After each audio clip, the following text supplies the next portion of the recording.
இப்பொழுது நாம் கர்த்தருடைய வார்த்தைகளை நாம் தியானிக்க போகிறோம்.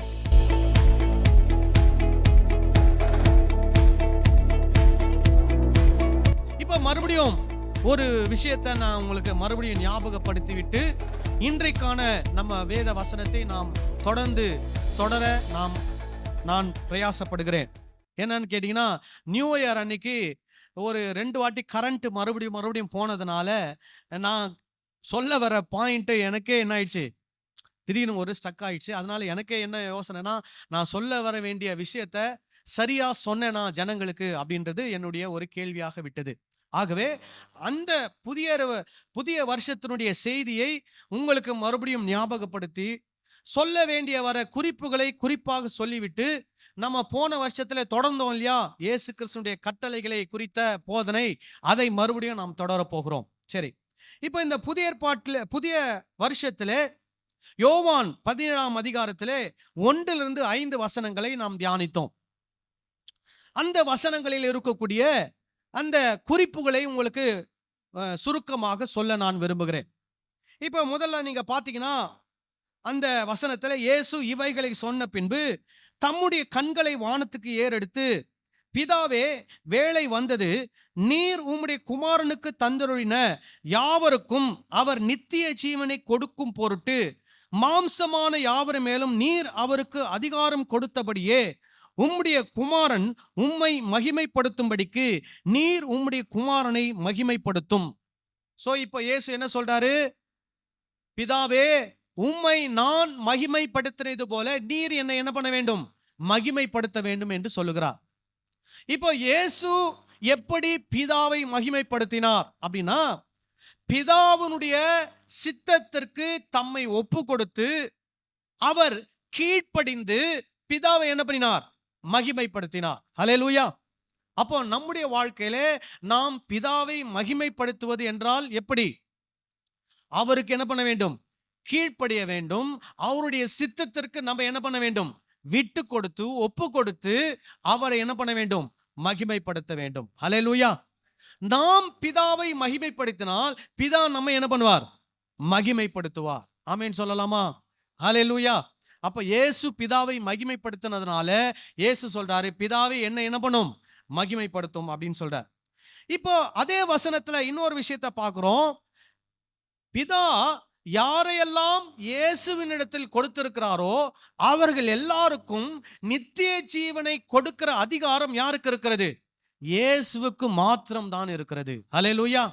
அப்போ நம்முடைய வாழ்க்கையில நமக்கு நித்திய ஜீவனை கொடுக்கக்கூடிய அதிகாரம் யாருக்கு உண்டு? இயேசுவுக்கு மட்டும்தான் உண்டு. நல்லா கவனிச்சுக்கணும். யாருக்கு மட்டும்தான் உண்டு? இயேசுவுக்கு மட்டும்தான் உண்டு. இன்னைக்கு இருக்கக்கூடிய சூழ்நிலையில சில போதகர்கள் போதனை பண்றாங்க. எப்படி தெரியுமா போதனை பண்றாங்க?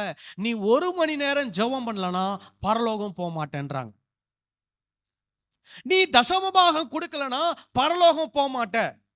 இதெல்லாம் வீடியோ கிளிப்பிங்ஸ் இருக்குது. ஒரு காலத்துல ரொம்ப பெரிய போதகரா இருந்தவர் அவர் சொல்றாரு. என்ன சொல்றாரு? நீ 1 மணி நேரம் ஜெபம் பண்ணலனா எங்க போக மாட்ட? பரலோகம் போக மாட்ட. அப்போ அவர் என்ன சொல்ல வராரு? ஜெபம் தான் உன்னை எங்க கொண்டு போகும்? பரலோகம் கொண்டு போகும்ன்றார். ஜெபம் நம்மை பரலோகம் கொண்டு போகாது. ஜெபம் பண்ணணுமா? ஜெபம் பண்ணணும். ஆனா ஜெபம் நம்ம பரலோகம் கொண்டு போகுமா? ஜெபம் நம்மை பரலோகம் கொண்டு போக முடியாது. நம்மை பரலோகம் கொண்டு போகிற ஒரே ஒரு வழி யார்தான்? இயேசு ஒருத்தர் தான். ஒரு ஆமென் சொல்லலாமா? ஹல்லேலூயா. அதே போல தசமபாகம் நம்மை பரலோகம் கொண்டு போகுமா?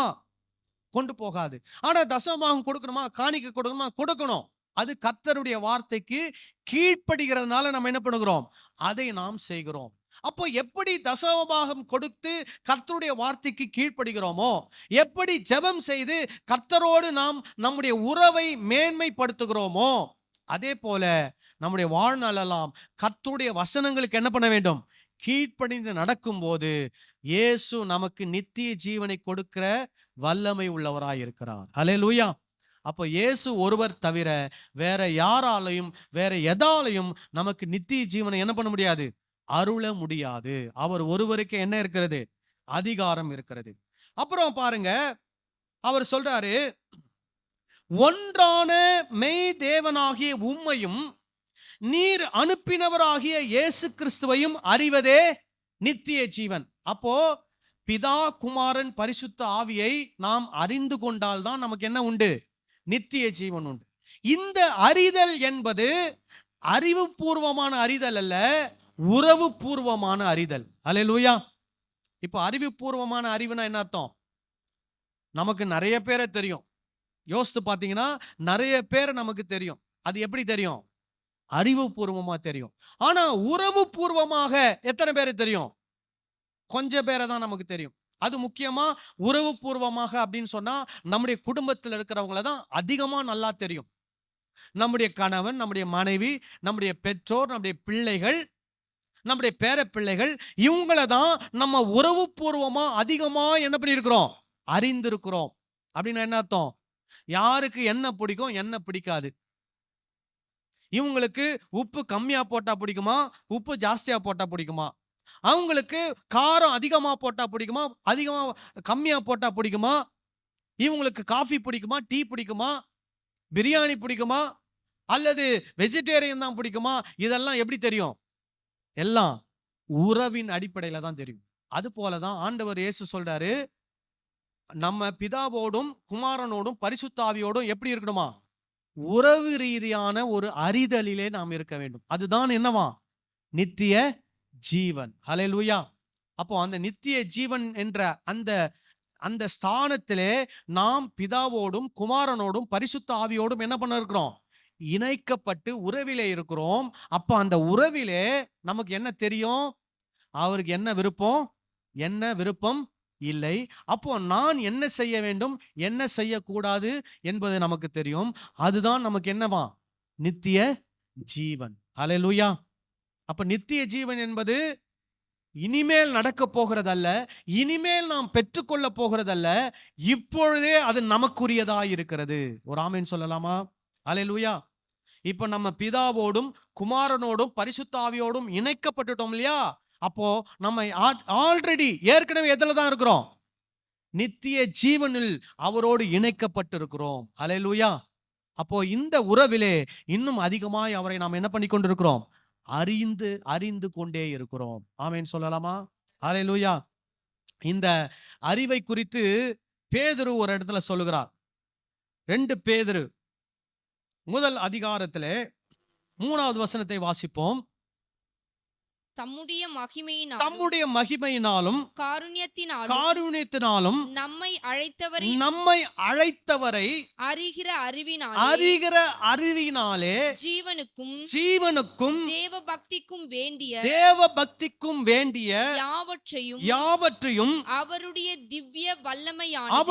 திவ்ய வல்லமையானது நமக்கு தந்தறினதும் அன்றி. அப்படின்னா என்ன? நமக்கு ஆண்டவர் அதெல்லாம் என்ன பண்ணியிருக்கிறாராம்? கொடுத்திருக்கிறாராம். என்ன கொடுத்திருக்கிறாராம்?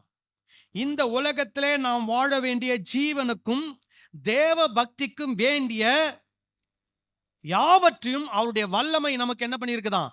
கொடுத்திருக்கிறது. எப்படி கொடுத்திருக்கிறது? அவரை அறிகிற அறிவினாலே. ஹல்லேலூயா. இப்ப அவரை அறிகிற அறிவுன்னு சொல்லும் போது எதை சொல்றோம்? அவரோடு உள்ள உறவு. ஹல்லேலூயா. அவரோடு உள்ள உறவு நமக்கு எதை கொடுத்திருக்கிறதா? இந்த உலகத்திலே நாம் வாழ வேண்டியதற்கு எல்லா தேவையான எல்லாவற்றையும் என்ன பண்ணிருக்குது? அவரோடு உள்ள உறவு நமக்கு என்ன பண்ணிருக்குது? கொடுத்திருக்கிறது. ஹல்லேலூயா. இந்த உலகத்திலே நாம் தேவ பக்தியாய் நடப்பதற்கு வேண்டிய எல்லாவற்றையும் அவரோடு உள்ள உறவு நமக்கு என்ன பண்ணிருக்குது? கொடுத்திருக்கிறது. ஹல்லேலூயா. அதோடு பாருங்க, இன்னொரு இடத்துல அவர் சொல்றாரு, 4வது வசனம், இச்சையினால் உலகத்தில் உண்டான கேட்டுக்கு தப்பி திவ்ய சுபாவத்திற்கு பங்குள்ளவளாகும் பொருட்டு மகா மேன்மையும் அருமையுமான வாக்கு தத்தங்களும் அவைகளினாலே நமக்கு அருளப்பட்டிருக்கிறது. ஹல்லேலூயா. 2வது, அவரை அறிகிற அறிவினாலே நமக்கு ஆண்டவர் என்ன பண்றார் தெரியுமா? அவருடைய திவ்ய சுபாவத்துக்கு நம்மை பங்குள்ளவளாய் மாற்றுகிறார். ஹல்லேலூயா. சொல்லுவாங்க இல்லையா, பூவோடு சேர்ந்து என்ன மணக்குமா? நாறு மணக்கும். இப்போ பூ யாரு? இயேசு. அவரோடு நம்ம என்ன ஆயிட்டோம்? இணைஞ்சிட்டோம். நம்ம தான் நாறு. அவரோட இணைஞ்சிட்டோம். இப்போ நம்மளுக்கும் என்ன வருது? அந்த வாசனை வருது. அதுதான் சொல்றாரு, அவரை அறிகிற அறிவு நமக்கு உண்டாக அவருடைய திவ்ய சுபாவத்துல நாம் என்ன ஆயிடுவோமா? பங்குள்ளவர்களாய் மாறிவிடுவோம். ஹல்லேலூயா. அப்ப இந்த வருஷத்துல நம்ம எந்த அறிவுல வாழணும்? நான் யாரோடு இணைக்கப்பட்டிருக்கிறேன்? இயேசுவோடு இணைக்கப்பட்டிருக்கிறேன். அந்த உறவின் அடிப்படையில அவரை நான் என்ன பண்ணியிருக்கிறேன்? அறிந்திருக்கிறேன். அதனால அவருடைய திவ்ய சுபாவம் எனக்குள்ளே என்ன பண்ண போகிறது? வரப்போகிறது. அவருடைய திவ்ய சுபாவத்திற்கு நான் என்னவா மாறுகிறேன்?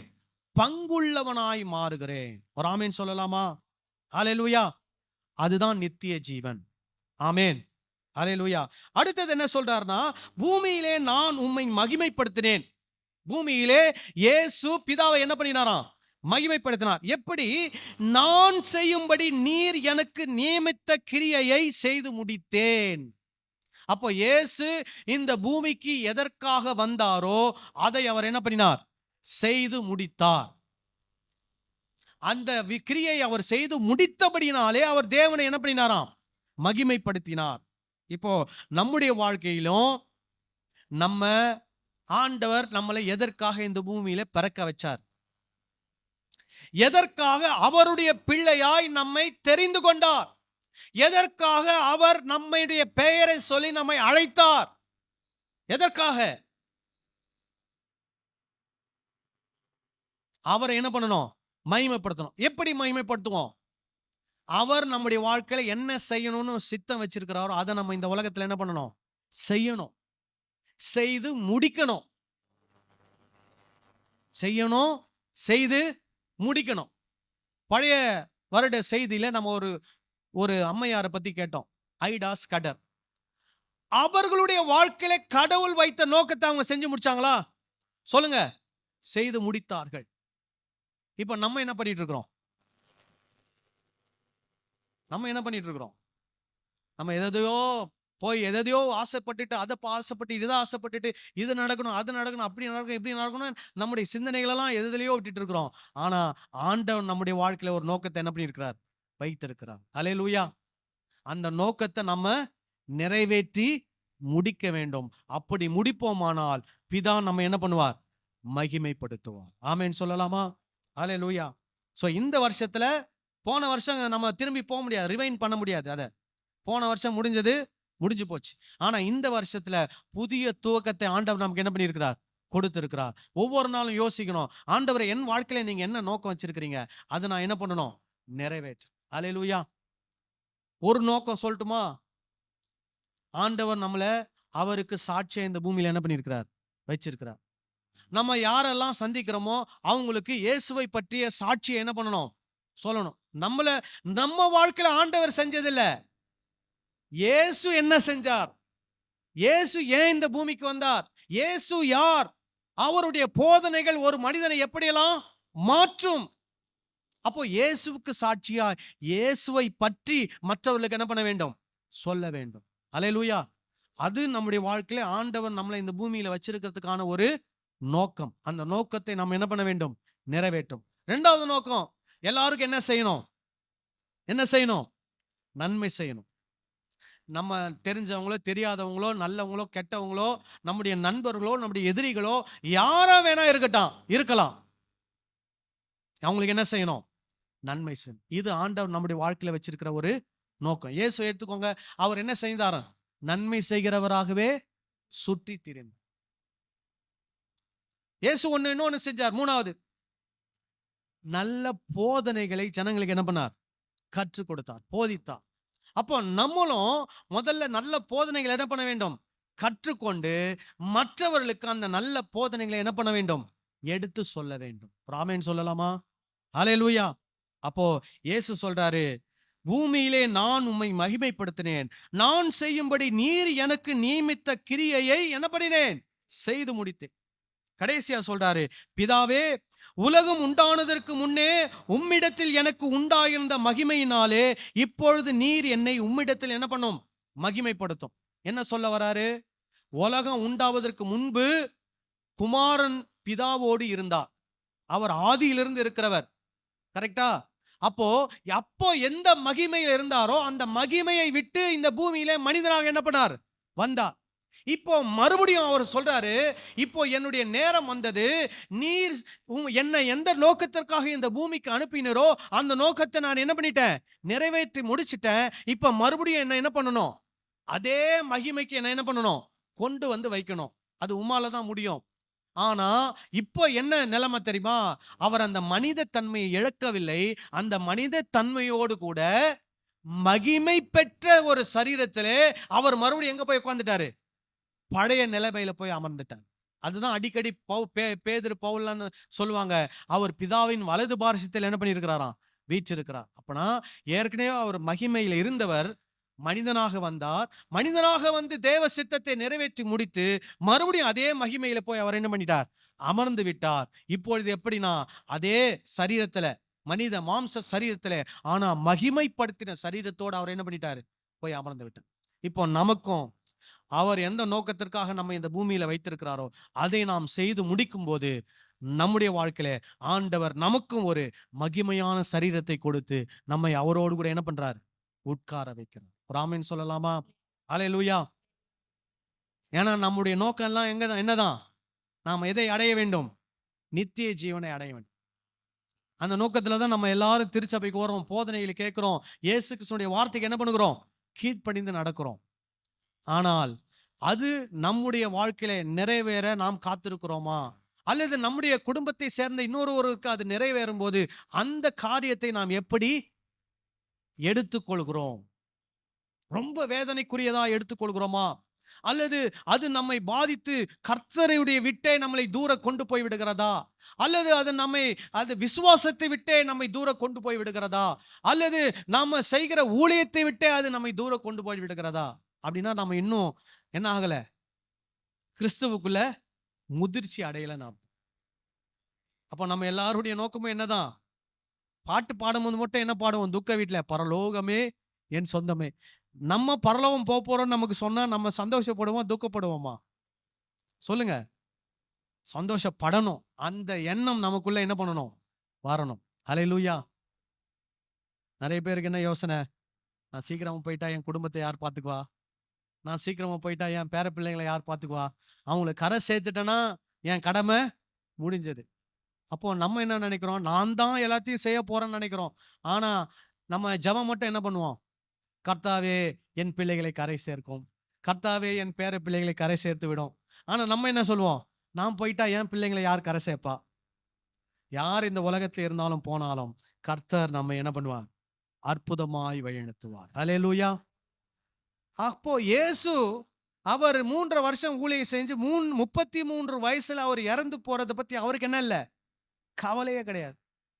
ஏன்னா அவர் கடவுளுடைய சித்தத்தை என்ன பண்ணிட்டார், நிறைவேற்றி முடித்து விட்டார். ஒரு ஆமென் சொல்லலாமா? அல்லேலூயா. இன்றைக்கு நிறைய பெரிய நமக்கு முன்னாடி கடந்து போன நிறைய தேவ மனிதர்கள் இருக்கிறாங்க, பரிசுத்தவான்கள் இருக்கிறாங்க.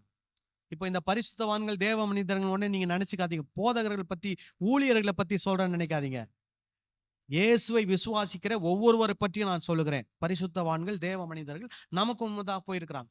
ஆனா அதுல நிறைய பேரு தேவனுடைய சித்தத்தை முழுமையா என்ன பண்ணவில்லை, நிறைவேற்றி முடிக்கவில்லை, அறகுறையா தான் முடிச்சுட்டு போயிருக்கிறாங்க. அதனால நமக்கு ஆண்டவர் கொடுத்த தருணத்தை நாம் பயன்படுத்தி தேவ சித்தத்தை, தேவ நோக்கத்தை நாம் என்ன பண்ண வேண்டும், முழுமையாக நிறைவேற்ற வேண்டும். ஒரு ஆமென் சொல்லலாமா? அல்லேலூயா. அப்போ இயேசு தேவ சித்தத்தை நிறைவேற்றி தேவன் அவரை இப்ப என்ன பண்ணியிருக்கிறார், மகிமைப்படுத்தி இருக்கிறார். அதே போல நம்மையும் அவருடைய சித்தத்தை நாம் நிறைவேற்றும் போது நம்மையும் ஆண்டவர் என்ன பண்ணுகிறார், மகிமைப்படுத்த அவர் சித்தம் உள்ளவராயிருக்கிறார். ஒரு ஆமென் சொல்லலாமா? அல்லேலூயா. சரி, அப்போ நாம தேவ சித்தத்தை நிறைவேற்றுகிறோம் அப்படின்னா மத்தேயு 28 தேவ சித்தம் என்ன சொல்லுகிறது, நீங்கள் புறப்பட்டு போய் சகல ஜாதிகளையும் என்ன பண்ணுங்கள், சீஷராக்கி பிதா குமாரன் பரிசுத்தாவின் நாமத்தினாலே அவர்களுக்கு ஞானஸ்நானம் கொடுத்து, அப்புறம் நான் உங்களுக்கு கட்டளையிட்ட யாவும் அவர்கள் கை கொள்ளும்படி அவர்களுக்கு என்ன பண்ணுங்கள், உபதேசம் பண்ணுங்கள், போதனை பண்ணுங்கள், கற்றுக் கொடுங்கள் என்று சொல்லுகிறார். அப்போ இயேசு என்ன கட்டளைகளை கொடுத்தாரோ அதை யாருக்கு கற்றுக் கொடுக்கணும், புதிதாக இயேசுவிடத்திலே வருகிற சீஷர்களுக்கு என்ன பண்ண வேண்டும்? கற்றுக் கொடுக்க வேண்டும். இப்போ நம்மளும் இயேசு கிறிஸ்துக்கு என்னவா தான் இருக்கிறோம்? சீஷர்களா இருக்கிறோம். அப்ப நமக்கு என்ன தெரிஞ்சிருக்கணும்? இயேசு என்னென்னலாம் கட்டளை கொடுத்தார், அந்த கட்டளை என்ன சொல்லி இருக்கிறது, நாம் என்ன செய்ய வேண்டும், என்ன செய்ய கூடாது. போன வாரத்துல நம்ம என்ன பார்த்தோம்? ஆண்டவர் என்ன சொல்லி இருக்கிறார்? உங்கள் சத்துருக்களை சிநேகியுங்கள், உங்களை சபிக்கிறவர்களை என்ன பண்ணுங்கள்? ஆசீர்வதியுங்கள், உங்களை பகைக்கிறவர்களுக்கு என்ன செய்யுங்கள்? நன்மை செய்யுங்கள், உங்களை நிந்திக்கிறவர்களுக்காக, உங்களை துன்பப்படுத்துகிறவர்களுக்காக என்ன பண்ணுங்கள்? ஜெபம் பண்ணுங்கள். அப்போ இந்த இடத்துல யாரு சத்துரு? கணவனா, மனைவியா, பிள்ளைங்களா, பெற்றோரா? அவங்கெல்லாம் கிடையாது. இங்க யாரு சத்துரு அப்படின்னா, இயேசு கிறிஸ்துவுடைய சீஷர்களை யார் வந்து துன்பப்படுத்துறா அப்படின்னா, அந்த யூத மத தலைவர்கள், வேத பாரகர்கள், பரிசேயர்கள், இவங்க தான் வந்து யாரை துன்பப்படுத்துறது? சீஷர்களை துன்பப்படுத்துகிறார்கள். அப்போ சீஷர்களை பொறுத்த வரைக்கும் அந்த யூத மத தலைவர்கள் தான் என்னவா மாறுறாங்க? சத்துருக்களாய் மாறுகிறார்கள். அல்லது யூத மத தலைவர்களுக்கு இயேசு கிறிஸ்துவின் சீஷர்கள் என்னவா மாறுறாங்க? சத்துருக்களா மாறுறாங்க. இப்போ சிம்பிளா புரியுற மாதிரி சொல்றேன். இயேசு கிறிஸ்துவினுடைய சத்தியத்தை போதிக்கிற நமக்கு மனித போதனைகளையும் மனித பாரம்பரியங்களையும் கற்றுக் கொடுக்கக்கூடிய போதகர்கள் என்னவா மாறுவாங்க? சத்துருக்களா மாறுவாங்க. இப்போ மனித போதனைகள், மனித பாரம்பரியங்கள், மனித சிந்தனைகள், மனித யோசனைகளை திருச்சபையில கற்றுக் கொடுக்கக்கூடிய போதகர்களுக்கு நாம் என்னவா மாறுவோம்? சத்துருக்களா மாறுவோம். இப்போ நம்ம அவங்களுக்கு சத்துரு, அவங்க நமக்கு சத்துருவா மாறிடுறாங்க. இப்போ நம்ம எப்படி இருக்கணும்? அவங்களை எப்படி பார்க்கணும்? சத்துருவா பார்க்கணுமா? அவங்க தவறான போதனை பண்றாங்க தான், மனுஷ போதனை பண்றாங்க தான், மனுஷ பாரம்பரியங்களை பின்பற்றாங்க தான், மனுஷங்களை மூட பழக்க வழக்கத்துல கொண்டு போறாங்க தான், அது தப்பு தான். நம்மளை பொறுத்த வரைக்கும் அவங்க தவறான காரியத்தை செய்யறாங்க. ஆனா அவங்களுடைய போதனையை நம்ம என்ன பண்ண முடியாது? ஏற்றுக்கொள்ள முடியாது. அவங்களுடைய போதனைக்கு நம்ம எப்பவுமே என்ன பண்ணிதான் ஆகணும்? எதிர்த்து நின்றுதான் ஆக வேண்டும். அப்படிப்பட்ட போதனைகளை கொண்டு வருகிறவர்களை வீட்டுக்குள்ள என்ன பண்ணக்கூடாது? சேர்க்கக்கூடாது. அப்படிப்பட்ட போதனைகளை கொண்டு வருகிறவர்களை திருச்சபையில் என்ன பண்ண முடியாது? ஏற்றுக்கொள்ள முடியாது. அப்படிப்பட்ட போதனைகளை கொண்டு வருகிறவர்களுக்கு வாழ்த்துதல் என்ன பண்ண முடியாது? சொல்ல முடியாது. ஆனா அவங்கள நேசிக்கணுமா? நேசிக்கணும். ஆனா அவங்க நம்மளை வெறுப்பாங்களா? வெறுப்பாங்க. இப்போ இயேசு இதை ஏன் சொல்லி கொடுக்கிறார்னா, அவங்களுக்குள்ள இருக்கக்கூடிய குணாதிசயத்தை போல நம்முடைய குணாதிசயம் என்ன பண்ணிடக்கூடாது? மாறிவிடக்கூடாது. இப்போ நீங்க ஒரு 4 பேர் நண்பர்கள் வச்சுக்கோங்க. அந்த 4 பேர்ல ஒருவர் பயங்கரமான கோபக்காரரா இருக்கிறார்னா, நாளடைவில் அந்த 3 பேரை எப்படி மாறிடுவாங்க? கோபக்காரர்களாக மாறிடுவாங்க. இப்போ என்ன பண்ணணும்? அந்த கோவக்காரரை விட்டு கொஞ்சம் தள்ளி தான் இருக்கணும். அவருடைய குணம் நமக்குள்ள வரக்கூடாது. ஆனா நம்ம குணம் அவருக்குள்ள என்ன பண்ணணும்? போகணும். இப்போ இந்த தவறான போதனை பண்ணுகிறவர்கள் நம்மை சத்துருக்களாக பார்ப்பார்கள், நம்மை பகைப்பார்கள், நம்மை நிந்திப்பார்கள், நம்ம என்ன பண்ணுவார்கள்? துன்பப்படுத்துவார்கள். ஆனால் நம்ம என்ன பண்ணணும்? அவர்களை நேசிக்க வேண்டும், அவர்களை ஆசீர்வதிக்க வேண்டும், அவர்களுக்காக என்ன பண்ண வேண்டும்? ஜெபம் பண்ண வேண்டும், அவர்களுக்கு நன்மை செய்ய வேண்டும். ஆமென் சொல்லலாமா? ஹல்லேலூயா. சோ நல்லா புரிஞ்சுக்கணும் அந்த டிஃபரன்ஷியேஷன். ஆண்டவர் எல்லாரையும் நேசிக்க சொல்லி இருக்கிறார். எல்லாரையும் நேசிக்கணும். ஆனா அவங்க செய்யற தவறை நம்ம என்ன பண்ணக்கூடாது? செய்யக்கூடாது. நம்ம அவங்கள நேசிக்கணும். அவங்க செய்யற தவறான போதனை நம்ம என்ன பண்ணக்கூடாது? எடுத்துக்கொள்ளக்கூடாது. விளங்குதா? அதுக்காக தான் இதை இயேசு என்ன பண்றாரு? சொல்றார். சரி, இப்போ அடுத்த இதுக்கு போவோம். மத்தேயு 6ஆம் அதிகாரம்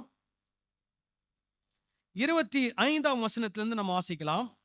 ஆகையால் எண்ணத்தை உண்போம், எண்ணத்தை குடிப்போம் என்று உங்கள் ஜீவனுக்காகவும் எண்ணத்தை உடுப்போம் என்று உங்கள் சரீரத்துக்காகவும் கவலைப்படாதீர்கள் என்று உங்களுக்கு சொல்லுகிறேன். அப்ப ஆண்டவர் என்ன சொல்றாரு? என்ன சாப்பிடுவோம், என்ன குடிப்போம், என்ன உடுத்திக்குவோம் அப்படின்றத பத்தி என்ன பண்ணாதீங்க, கவலைப்படாதீங்க.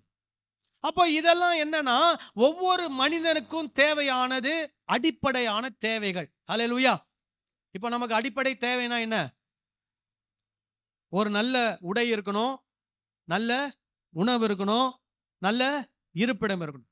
அதுக்குன்னு நீங்க வந்து இது நல்ல உணவுன்னு உடனே என்ன நினைச்சக்கூடாது? பிரியாணின்னு நினைச்சிடக்கூடாது. சரிங்களா? நீங்க வெறும் கஞ்சி குடிச்சா கூட அது என்ன உணவு தான்? நல்ல உணவு தான். அதனால உணவு இருக்கணும். நீங்க ஒரு உணவு இல்லாம பட்டினியா இருக்கக்கூடாது. ஒருவேளை உணவு இல்லாதனால பட்டினியா இருந்தா அப்படி இருக்கக்கூடாது. அதே மாதிரி ஒரு நல்ல உடை அப்படின்னு சொன்னா என்ன? உங்களுடைய கை கால் உடம்பெல்லாம் என்ன பண்ணணும்? மறைக்கிறதுக்கு ஒரு நல்ல துணி இருக்கணும். அதை விட்டுட்டு நான் வந்து பிராண்டட் துணி தான் வேணும் அப்படின்ற மாதிரி நம்ம என்ன பண்ணக்கூடாது? நினைக்கக்கூடாது. சரி, அடுத்தது என்ன? ஒரு நல்ல இருப்பிடம் அப்படின்னு சொல்லும்போது ஒரு சாதாரண நம்ம மழைக்கும் வெயிலுக்கும் நம்மளை என்ன பண்ணணும்? அந்த இருப்பிடம் நம்மை பாதுகாக்க வேண்டும். இதுதான் ஒவ்வொரு மனிதனுடைய அடிப்படை தேவை. ஆனால் இந்தியாவில் எடுத்துக்கிட்டீங்கன்னா, இந்தியாவில் இருக்கக்கூடிய மக்கள் தொகை, இந்தியாவில் இருக்கக்கூடிய இந்த என்ன சொல்லுது பிலோ பாவர்ட்டி லெவல் அப்படின்னு சொல்லுவாங்க. அதாவது வறுமை கோட்டுக்கு கீழே இருக்கக்கூடிய மக்கள் தொகை அப்படின்னு எடுத்துக்கிட்டீங்கன்னா இந்தியாவிலே அது அதிகமாக இருக்கிறது. என்ன கோடு? வறுமை கோட்டுக்கு கீழே. இந்த வறுமை கோடு அப்படின்னு சொல்லும்போது என்னன்னா, இவங்கெல்லாம் எப்படின்னா அடிப்படை தேவையோடு இருக்கிறவர்கள், வறுமை கோட்டில் இருக்கிறவங்க. ஆனா இந்த வறுமை கோட்டுக்கு கீழே இருக்கிறவங்களுக்கு என்ன இல்லை, இந்த மூணுத்துல ஏதாவது ஒன்று இருக்காது. அப்படின்னா என்ன? ஒன்று வீடு இருக்காது, ஓரளவுக்கு ட்ரெஸ் இருக்கும், சாப்பிட்றதுக்கு சாப்பாடு இருக்கும். சிலருக்கு வீடு இருக்கும், சாப்பிட்றதுக்கு என்ன இருக்காது? சாப்பாடு இருக்காது. ஆனால் ட்ரெஸ் என்ன பண்ணும்? ஓரளவுக்கு நல்லா இருக்கும். சிலருக்கு வீடு இருக்கும், சாப்பாடும் கிடைக்கும், போட்டுக்கிறதுக்கு நல்ல துணிமணி இருக்காது. அப்போ இந்த வறுமை கோட்டுக்கு கீழே இருக்கிறவங்கள இந்த மூன்றுல ஏதாவது ஒன்று பாதிக்கப்பட்டவங்க நிறைய பேர் எங்க இருக்கிறாங்க? இந்தியாவில் இருக்கிறாங்க. இப்போ இயேசு சொல்றாரு, அவருடைய போதனை என்னன்னா, இந்த சீஷர்களும் இதை குறித்து ரொம்ப என்ன பண்றாங்களாம்? கவலைப்படுறாங்க. அப்படின்னா என்ன அர்த்தம்? அவங்களுக்கு எப்படிப்பட்ட ஒரு நிலைமை? இதே மாதிரி ஒரு நிலைமை. என்னத்தை சாப்பிட போறோம், இன்னைக்கு இருக்கிறதெல்லாம் முடிஞ்சு போச்சு, நாளைக்கு என்ன சாப்பாடு நமக்கு கிடைக்குமோ தெரியலையே அப்படின்னு நினைக்கிற அளவுல யார் இருக்கிறா? சீஷர்கள் அநேகர் இருக்கிறாங்க. அப்ப இயேசு சொல்றாரு, இவைகளை குறித்து நீங்க என்ன பண்ணாதீங்க, கவலைப்படாதீங்க. இவைகளை பரமபிதா உங்களுக்கு என்ன பண்ணுவார்? இதை உங்களுக்கு சந்திப்பார். உங்களுடைய அடிப்படை தேவைகள் எல்லாம் என்ன பண்ணப்படும்? கட்டாயமாக சந்திக்கப்படும். ஒரு ஆமென் சொல்லலாமா? ஹல்லேலூயா. இப்ப இந்த அடிப்படை தேவைகளை ஆண்டவர் வானத்துல இருந்து போடுவாரா? இவங்களுக்கு சாரி இல்ல, பொத்துன்னு சாரி வந்து விழுமா? இவங்களுக்கு காலையில டிபன் இல்ல, உடனே ஒரு டிபன் வந்து விழுமா? சொல்லுங்க சொல்லுங்க. எப்படி சந்திப்பார்? இன்னொரு ஒரு நபர் மூலமாக சந்திப்பார். இப்போ இயேசு சீஷர்களுக்கு ஒரு ஜெபம் செய்ய கற்றுக் கொடுக்கிறார். என்ன கற்றுக் கொடுக்கிறார்? ஆண்டவரே, பரலோகத்தில் உம்முடைய சித்தம் செய்யப்படுகிறது போல பூலோகத்தில் உம்முடைய சித்தம் செய்யப்படுவதா. அப்போ பூலோகத்திலே ஆண்டவருடைய சித்தம் செய்யப்பட வேண்டும். யார் மூலமாக செய்யப்படும்? ஒரு நபர் மூலமாக செய்யப்படும். அந்த நபர் யார்? நானும் நீங்களும் தான். ஒரு ஆமீன் சொல்லலாமா? ஹல்லேலூயா.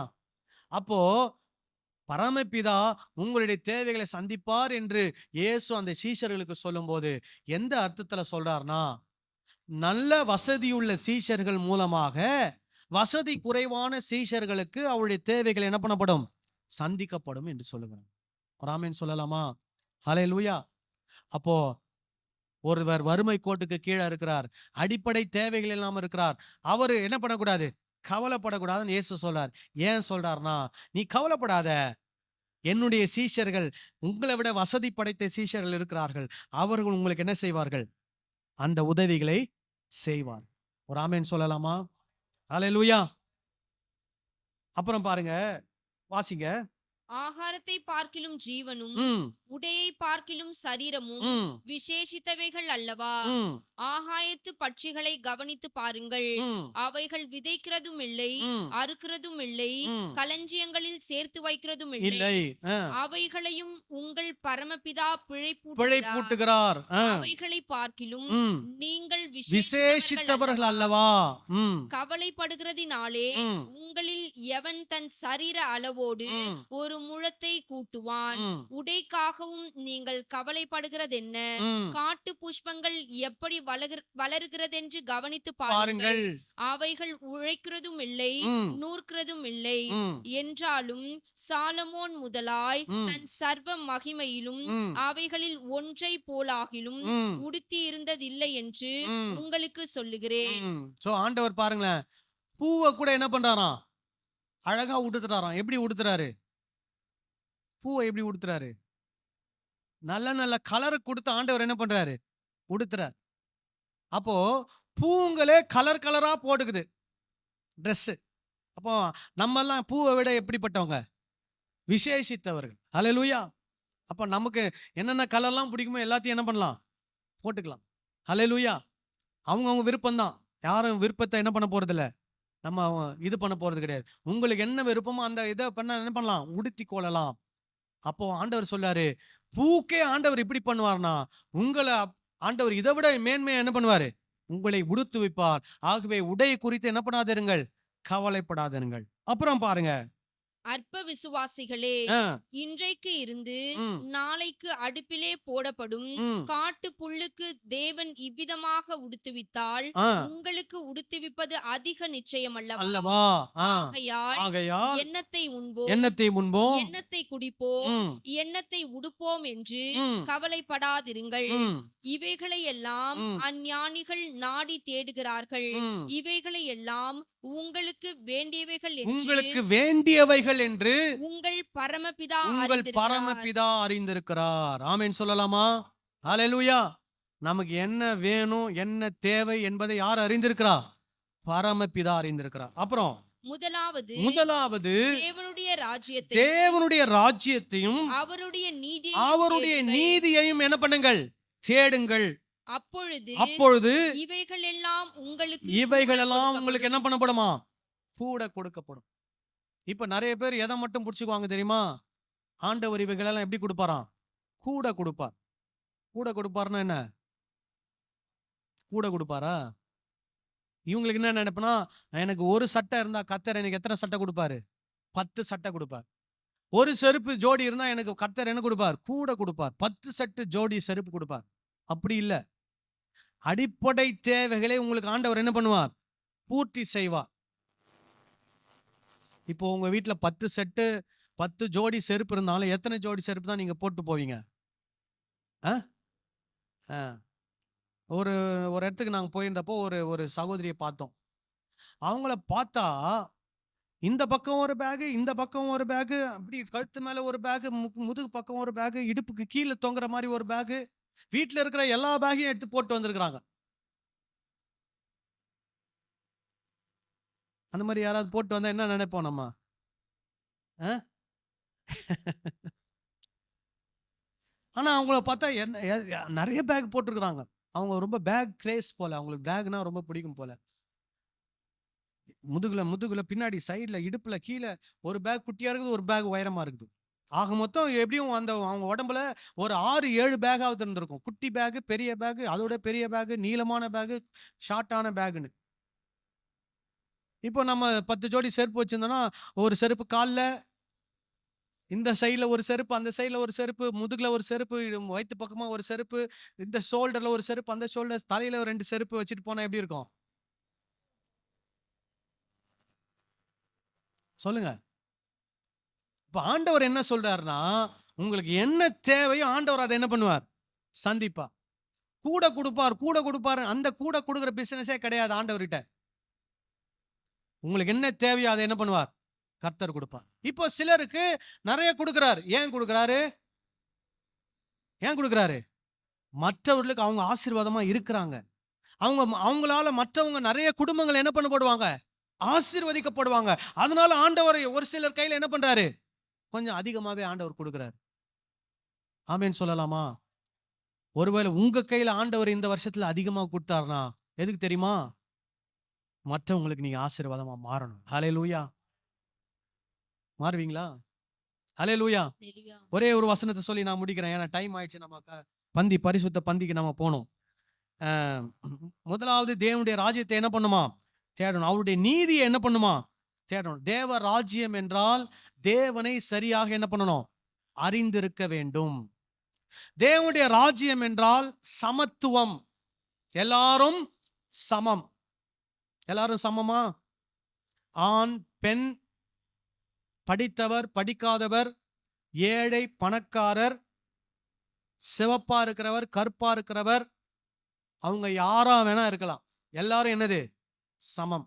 ஸோ இது தேவ ராஜ்யம். அப்போ நம்ம தேவ ராஜ்யத்துக்குள்ள இருக்கிறோம்னா நம்ம எல்லாரும் எப்படி தான் பார்க்கணும்? சமமாக பார்க்கணும். அப்புறம் தேவ ராஜ்யம் என்றால் இணக்கம். நம்ம எல்லாரோட எப்படி இருக்கணும்? இணக்கமா இருக்கணும், சமாதானமா இருக்கணும். யாரும் நமக்கு என்ன கிடையாது? எதிரி கிடையாது. தேவ ராஜ்யத்துக்குள்ள இருக்கிறவங்களுக்கு யாரும் என்னவா இருக்கக்கூடாது? எதிரியா இருக்கக்கூடாது. நீங்க தேவ ராஜ்யத்துல இருக்கிறீங்க நீங்க சொல்லக்கூடாது இவன் எனக்கு எதிரி, அவன் எனக்கு எதிரி, இவன் எனக்கு ஜென்ம பகையாளி, இப்படிலாம் சொல்லவே கூடாது. நமக்கு யாருமே என்ன கிடையாது? எதிரியே கிடையாது. இப்போ இணக்கமா இருக்கணும். அதுதான் என்னது? தேவராஜ்யம். அதை நம்ம என்ன பண்ணுமா? தேடணும். அப்புறம் தேவ நீதி. ஆண்டவர் சொல்லியிருக்கார், நீதியின் மேல் பசிதாகம் உள்ளவர்கள் பாக்கியவான்கள். அப்போ தேவ நீதியை தேடணும். என்ன அர்த்தம்? நாம ஒவ்வொரு நாளும் எப்படி வாழணும்? நீதியாய் வாழணும், நியாயமாய் வாழணும், நேர்மையாய் வாழணும். அதுதான் தேவ ராஜ்யத்தில் இருக்கிறவருடைய குணாதிசயம். சரி, இப்ப யாக்கோபுக்கு வசனத்தை திருப்புவோம். யாக்கோபு 2ஆம் அதிகாரம் 14ஆம் வசனத்திலிருந்து வாசிக்கலாமா? என் சகோதரரே, என் சகோதரரே, ஒருவன் தனக்கு விசுவாசம் உண்டென்று ஒருவன் தனக்கு விசுவாசம் உண்டென்று சொல்லியும் கிரியைகள் இல்லாதவனானால் அவனுக்கு பிரயோஜனம் என்ன? அந்த விசுவாசம் அவனை ரட்சிக்குமா? அப்போ ஒரு சகோதரன் அப்படின்னா என்ன அர்த்தம்? சகோதரரே அப்படின்னா யார சொல்றாரு? சபையில் இருக்கிறவங்கள சொல்றாரு. சகோதரரே, சகோதரிகளே, உங்களுக்கு விசுவாசம் இருக்குதுன்றீங்க. விசுவாசம்னா என்ன? இயேசுவே மெய்யான தேவன், இயேசுனுடைய வார்த்தையின்படி என்ன பண்ணுவேன்? நடப்பேன்.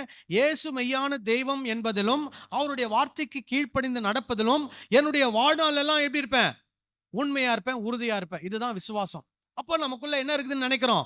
விசுவாசம் இருக்குதுன்னு நினைக்கிறோம். ஆனா என்ன இல்லையா? கிரியை இல்லை. அப்போ விசுவாசம் இருந்தா என்ன இருக்கணுமா? கிரியை இருக்கணும். அப்புறம் வாசிங்க. ஒரு சகோதரனாவது ஒரு சகோதரியாவது வஸ்திரம் இல்லாமலும். அப்போ இது என்னது? அடிப்படை தேவை அவங்களுக்கு இல்ல. வஸ்திரம் இல்லாமலும் அனுதின ஆகாரம் இல்லாமலும் இருக்கும்போது, அப்போ என்ன இல்லாம இருக்கிறாங்க? அடிப்படை வசதி தேவை இல்லாம இருக்கிறாங்க. அப்படின்னா என்ன? சாப்பிட்றதுக்கு நல்ல உணவு இல்ல, போட்டுக்கிறதுக்கு என்ன இல்ல? வஸ்திரம் இல்ல. சரி, அப்புறம் உங்களில் ஒருவன். இப்போ சபையில் இருக்கிற ஒருத்தருக்கு அப்படிப்பட்ட சூழ்நிலை. அதே நேரத்தில் சபையில் இருக்கிற இன்னொருத்தர் என்ன பண்றாராம்? அவர்களை நோக்கி நீங்கள் சமாதானத்தோட போய் குளிர் காய்ந்து என்ன ஆறுங்கள்? பசியாருங்கள். சோ குளிர் காயணும்னா என்ன வேணும்? சொல்லுங்க. நெருப்பு வேணும். அது மேல என்ன வேணும்? நல்ல ட்ரெஸ் வேணும். ட்ரெஸ் போட்டாதான் என்ன பண்ண முடியும்? குளிர் நம்மள உடம்ப விட்டு என்ன பண்ணும்? போகும். குளிர் காய்ந்து அப்படின்னா என்ன? குளிர் நம்ம உடம்ப பிடிச்சிருக்குது, நல்ல ட்ரெஸ்ஸை போட்டா அந்த குளிர் என்ன ஆயிடும்? நம்மளை விட்டு போயிடும். குளிர் காய்ந்து என்ன ஆகணுமா?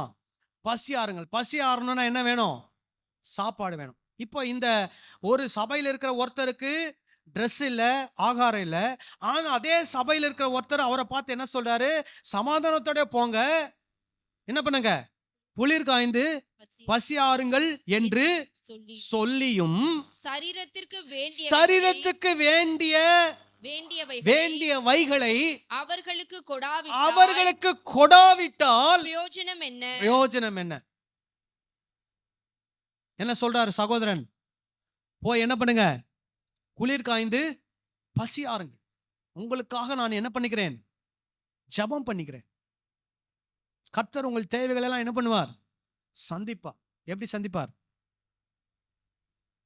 சந்திப்பார்? ஊரைய பிறந்து என்ன பண்ணுவார்? அவங்களுக்கு ட்ரெஸ் போடுவார். ஊரைய பிளந்து அவங்களுக்கு என்ன பண்ணுவார்? சாப்பாடு போடுவார். அப்படியா? இவர் சொல்றாரு, பேதுரு, யாக்கோபு சொல்றாரு, நீங்க உங்க சபையில இருக்கிற ஒருத்தர் இப்படி இருக்கும்போது அந்த சபையில இருக்கிற ஒருத்தர் அவங்கள பார்த்து என்ன சொல்றாருன்னா, சமாதானத்தோட போங்க, குளிர் காய்ந்து பசியாருங்கள் என்று சொல்லிட்டு அவங்களுடைய சரீரத்துக்கு வேண்டிய ஆகாரத்தையும் அவருடைய சரீரத்துக்கு வேண்டிய துணியையும் கொடாவிட்டால் அதனால பிரயோஜனம் என்ன.